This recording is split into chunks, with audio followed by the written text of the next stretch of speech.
Picture this. It's 1993. Grunge is killing hair metal. The Soviet Union is dead. And Lincoln just built a luxury coupe that could embarrass Corvettes. Not with a supercharger, not with twin turbos. With a naturally aspirated Modular V8, independent rear suspension, and technology that made German engineers nervous. This is the story of the Lincoln Mark VIII. The car that proved American luxury could have a pulse, and how Ford killed it anyway. Buckle up. The early 1990s were rough for American luxury. Cadillac was selling front-wheel drive boats with digital dashboards that looked like Casio watches. Chrysler's idea of luxury was the LeBaron, a K-car with leather seats and delusions of grandeur. And Lincoln? Lincoln was building the town car, a vehicle so massive it had its own gravitational field. But in the design studios, something was happening.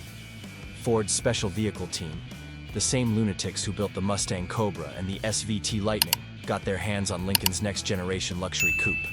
What came out was nothing like what came before. Meet the 1993 Lincoln Mark VIII. From the outside, it looked like someone had given a luxury coupe to an Italian design house and said, "Make it flow." Smooth, aerodynamic, zero chrome dentistry, no vinyl roof, no opera windows. This wasn't your grandfather's land yacht.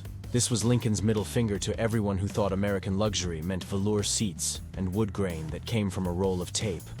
Pop the hood, and things got serious. 32 valves, dual overhead cams, 4.6 liters of all-aluminum modular V8, 280 horsepower, 280. From a Lincoln. 285 pound-feet of torque that arrived at 4,500 RPM and stayed flat all the way to redline. This was Ford's modular engine in its debut, the InTech 4.6. And it was smoother than a Lexus, more sophisticated than a Cadillac Northstar, and angrier than anything wearing a Lincoln badge had any right to be. 0 to 60, around 7.5 seconds in the base model. Mid-sevens for the LSC with its shorter gearing. Not Corvette quick, but shockingly fast for 3,800 pounds of leather-wrapped luxury with a back seat that could fit actual humans. Behind that engine sat a 4-speed automatic that actually knew how to shift. The 4R70W, Ford's electronically controlled overdrive that could handle the torque and didn't feel like stirring oatmeal. But here's where Lincoln got smart. Adaptive shift logic. The transmission learned your driving style. Grandma driving to the country club? Smooth as silk. Grandson finding an empty on-ramp? It held gears like it meant business. Ford called it fuzzy logic. Automotive journalists called it surprisingly good. I call it proof that someone at Lincoln actually gave a damn. Now, suspension. This is where the Mark VIII went from nice luxury car to, wait, what just happened? Independent rear suspension. In a Lincoln. In 1993. While Cadillac was still using live axles like it was 1963, Lincoln bolted in a fully independent setup with electronically controlled air springs, gas-charged shocks, and a 23mm rear stabilizer bar. The result? A luxury coupe that could run alongside BMWs in corners, and do it while your coffee stayed in the cup holder. Lincoln added speed-sensitive steering. At parking lot speeds, light and easy. At highway speeds, weighted and confident. 4-wheel disc brakes with standard ABS. Dual airbags. Traction control. This was technology that German luxury brands charged extra for, and Lincoln made it standard equipment. Road and Track tested the Mark VIII and wrote, "This is not the Lincoln we remember." Motor Trend called it surprisingly agile. Translated from journalist speak, "Holy crap, this thing can actually handle." Let's be clear about what Lincoln accomplished here. The Mark VIII could out-handle a Mercedes E-Class in contemporary testing. It matched the BMW 8 Series in straight-line acceleration, and it did both while costing $15,000 less than the Germans. Lincoln, the brand your grandfather bought because the seats had doilies, built a car that could embarrass BMW engineers in corners. That shouldn't have been possible. But there it was, lapping test tracks and making European luxury coupes sweat. Step inside, and you got what Lincoln did best. Space and comfort. That felt like a first-class airline seat before airlines ruined first class. Leather everywhere. Real wood trim, not the plastic stuff that peeled off in the sun. analog gauges that actually worked, a sound system that didn't sound like it came from a discount electronics store, climate control that could maintain 72 degrees in Death Valley, seats with more adjustments than a chiropractor's table.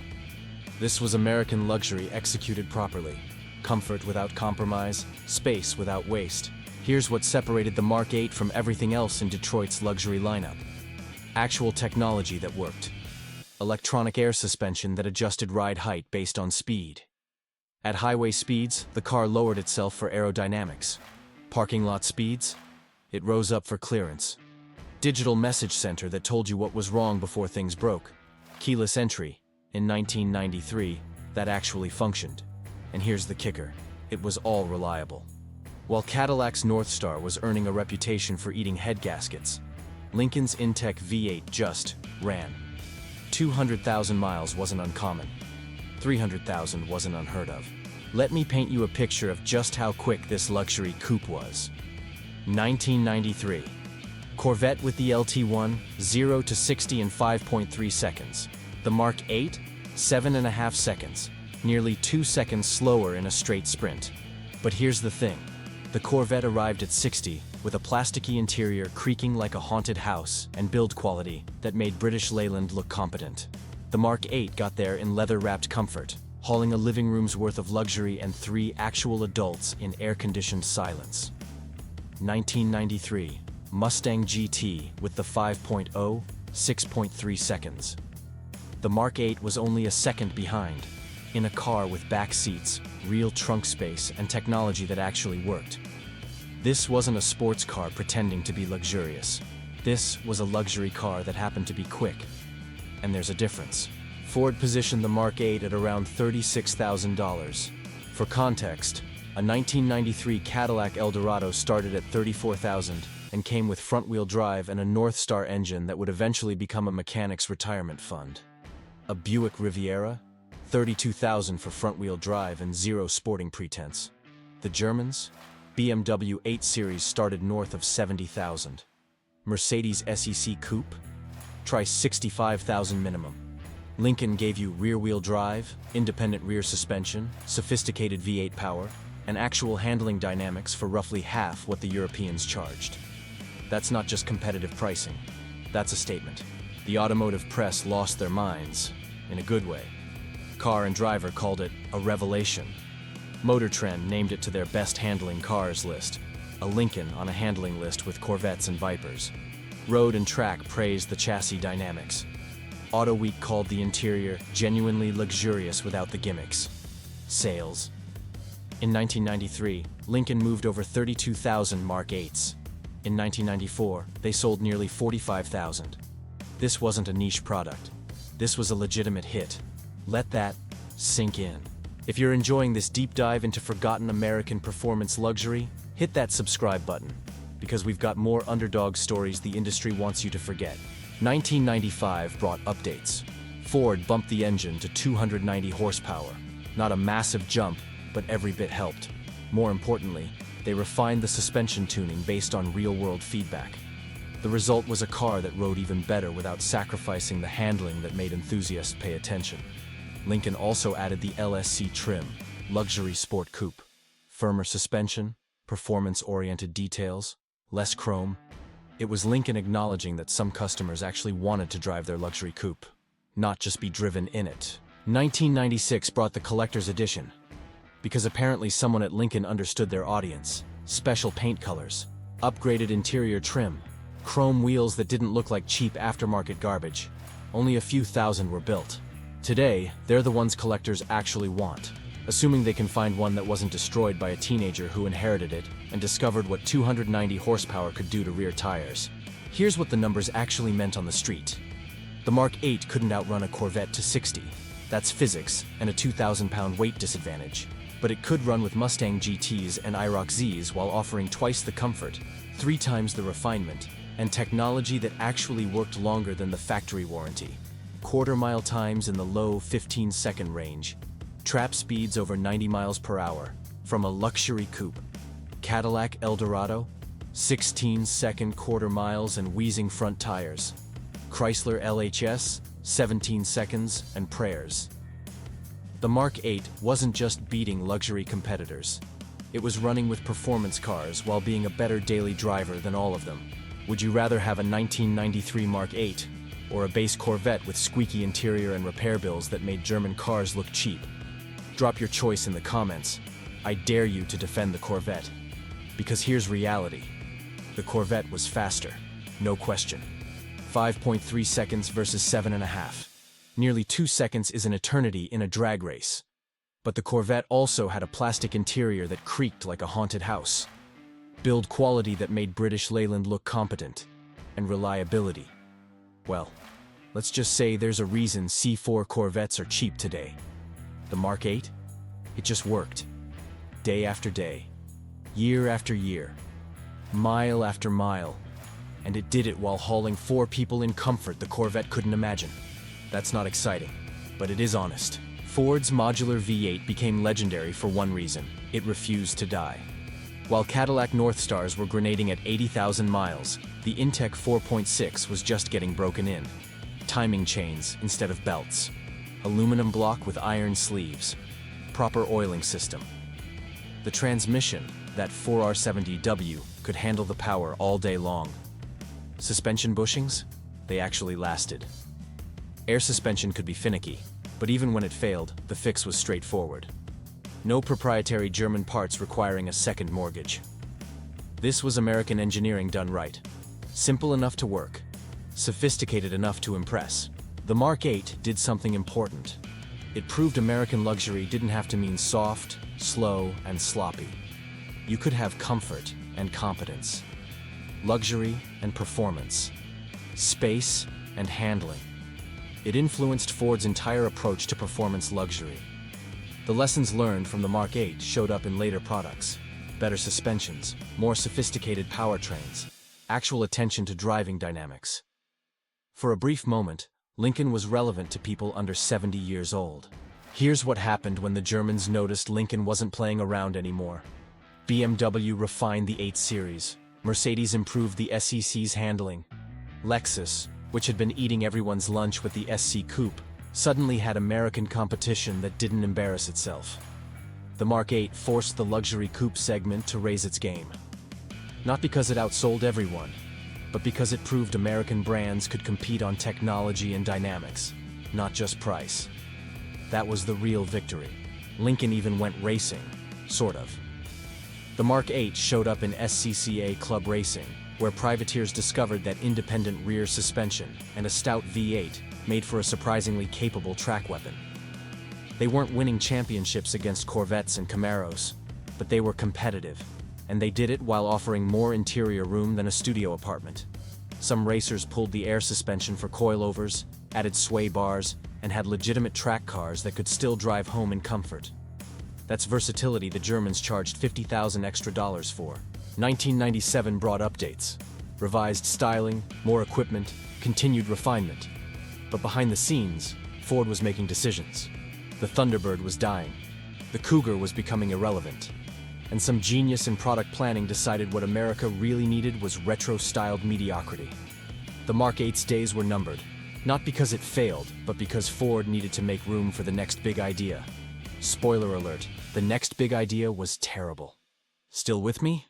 Good, because this is where it gets tragic. Sales started slipping in 1997. Not because the car got worse, it didn't, but because the luxury coupe market was changing. SUVs were eating everyone's lunch. The Navigator, Lincoln's truck-based behemoth, was printing money. Sedans were falling out of favor. Coupes? Forget it. By 1998, Lincoln was selling around 25,000 Mark VIIIs annually. Still respectable, still profitable. But Ford had other plans. Ford executives, fresh from a 3-martini lunch where someone suggested retro is cool, decided this engineering masterpiece had to die. The Mark VIII's final year was 1998. No fanfare, no special edition. Just gone. Ford killed the FN10 platform entirely and spent billions developing the DEW98 platform for the Lincoln LS and retro Thunderbird. Cars that drove well, but couldn't find buyers. The platform was excellent. The execution? Catastrophic. The LS lasted 6 years before Lincoln pretended it never happened. The retro Thunderbird? 3 years before Ford admitted it was a mistake. The sophisticated Mark VIII got 6 years. The nostalgic disaster got 3. That's not just bad product planning. That's automotive malpractice. If you owned a Mark VIII and Ford personally killed your dream car, sound off below. Therapy session starts now. Because here's the thing. The Mark VIII wasn't canceled for being bad. It was canceled because Ford decided retro was the future. They killed a sophisticated, modern, competitive luxury coupe to make room for the 2002 Thunderbird, a car that lasted exactly 3 years before Ford admitted it was a mistake. 3 years. The Mark VIII ran for 6 years and got killed mid-stride. The retro T-Bird lasted 3 years and died of embarrassment. That's not strategy. That's negligence. Industry insiders whispered about what could have been. A Mark IX was in development, supposed to get the supercharged 4.6 from the Cobra, 320 horsepower, revised styling, even better handling. Ford had the platform. They had the engine. They had the expertise. They chose not to build it. Instead, Lincoln went all in on SUVs and crossovers, abandoning the performance luxury coupe market to the Germans entirely. And we wonder why Lincoln became irrelevant. Today, the Mark VIII is forgotten by most people. Collectors ignore it because it's just a Lincoln. Enthusiasts overlook it because it's not a Mustang or Corvette. The general public doesn't remember it existed. But here's what it actually was. Proof that American luxury could compete with Germany on technology, handling, and sophistication, not just price. It was a 4,000-pound luxury coupe that could run with sports cars. A comfortable highway cruiser that could embarrass BMWs in corners. A reliable daily driver that happened to be quick. That combination, comfort, performance, reliability, is what made it special. Find a clean Mark VIII today, and you're looking at $15,000 to $25,000 for a good one. LSC and collector's edition models bring more. They're not investment-grade collectibles. They probably never will be. But they're reliable, comfortable, surprisingly quick performance luxury for Camry money. The InTech V8 will run forever if you change the oil. The transmission is bulletproof. Parts are cheap because Ford used the same components across multiple platforms. It's not exotic. It's not rare. But it works. And sometimes, that's what matters most. Take a moment. This deserves it. The Mark VIII taught Ford valuable lessons, even if they forgot them later. You can build American luxury with sophistication. Independent rear suspension matters. Technology sells. Performance doesn't have to compromise comfort. Those lessons showed up in later products. The Mark VIII's Modular V8 powered Mustangs, F-150s, and Crown Vics for decades. The DW98 platform that replaced it, despite being expensive to produce, proved Ford could build competitive rear-drive luxury platforms when they wanted to. The Mark VIII was proof of concept. American engineers could build world-class luxury performance when allowed to actually engineer instead of just assemble. In the 1990s, American luxury was dying. Cadillac was building front-drive disasters. Chrysler was badge engineering K-cars. Lincoln was mostly building town cars for livery services. The Mark VIII was the exception. A car that actually tried to compete instead of just exist. It didn't save Lincoln from irrelevance. It didn't stop the luxury coupe market from collapsing. But it proved something important. When American brands gave a damn, they could still build competitive products. That's worth remembering. The Mark VIII was Lincoln's last legitimate attempt at a driver's car. 280 horsepower, independent rear suspension, technology that worked, handling that surprised, comfort that didn't compromise, reliability you could trust. It couldn't outrun a Corvette in a straight line, but it could embarrass one in every other measure that matters for a daily driver. It cost half what the Germans charged while offering comparable technology and better reliability. The Mark VIII deserved better than 6 years and a quiet death. But for those 6 years, Lincoln built something genuinely good. Something competitive. Something, dare I say it, special.